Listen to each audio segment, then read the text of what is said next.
Imagine being thrown overboard. The water is ice cold. Your chest feels like it's about to explode. A rope pulls you down, under the keel of the ship, where every inch is covered with razor-sharp shells. You want to breathe, but instead of air, salt water fills your lungs. Why pirates were so cruel? Life at sea was brutal. Storms, battles, disease, mutiny, every day could be your last. To keep order, captains ruled through fear. Punishments weren't just discipline, they were public shows meant to terrify everyone watching. The Cat of Nine Tails. A whip nearly a meter long, 9 tails, each knotted, sometimes tipped with metal or bone. The first strike tore skin. By the 10th, deep grooves carved into flesh. By the 30th, most men fainted. But they were revived with water, so the spectacle could continue. 50 lashes could kill. 500 turned a man into a bloody ruin. The British Navy recorded punishments of up to 1,000 lashes, stretched out over days, so the victim would survive longer. One soldier described it. Each breath felt like a knife in my lungs. I bit my tongue to stop myself from screaming and nearly bit it in half. You think it can't get worse? Just wait. Keelhauling. You're tied with ropes, thrown into the sea, and dragged under the ship. The hull tears your skin. Salt water burns in your wounds. Every gasp brings only more water into your lungs. If you don't drown, your blood attracts sharks. Many never resurfaced. In the Dutch Navy of the 1600s, keelhauling was official punishment. In 1652, sailor Jan Blanc was sentenced to it. He didn't survive the first pass.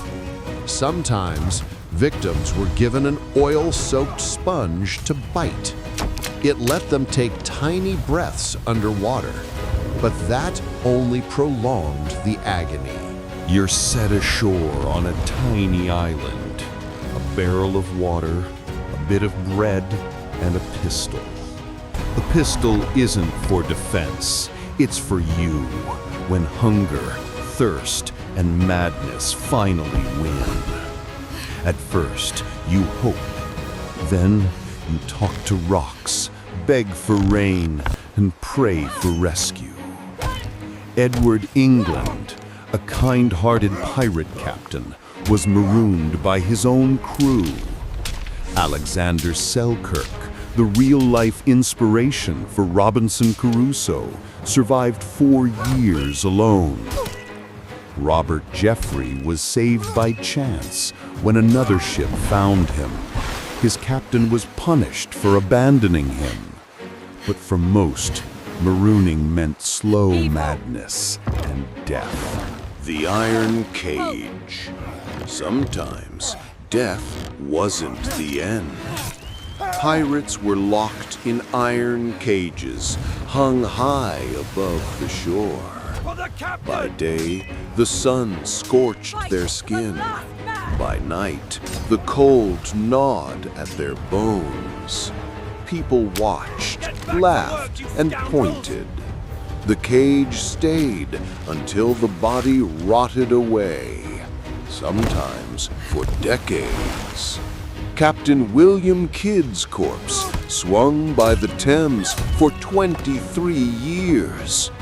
Pirate William Fly's body hung in Boston Harbor, a warning to all who passed.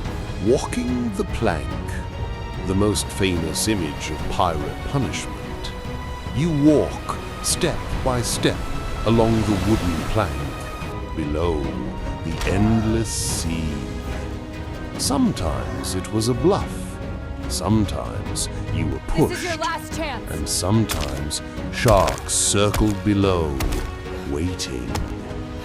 The terror Now wasn't walk, in the unless you fall. prefer to swim with It the was in the sharks. waiting. Go on, move it. Never knowing if you live another moment. Pirate laws. People think pirates were lawless. In truth, every crew had strict codes. No fighting on board. No stealing from the plunder. Every man got his share. Punishments were brutal, but pirates also had their own kind of justice. Lose a hand, you got silver in compensation. Lose an eye, you still had rights to your share. Cruel, but organized. So which is worse? A quick death at sea? The cat-o'-nine tails? Loneliness on a barren island? Or decades hanging in an iron cage long after you're gone? Pirates lived in a world where law was fear and punishment was spectacle. Their cruelty became legend. But maybe the real horror wasn't the torture itself. will Maybe not take it this was ship. living each day knowing it could be your last. Tell me, what would you choose? A fast death or slow survival?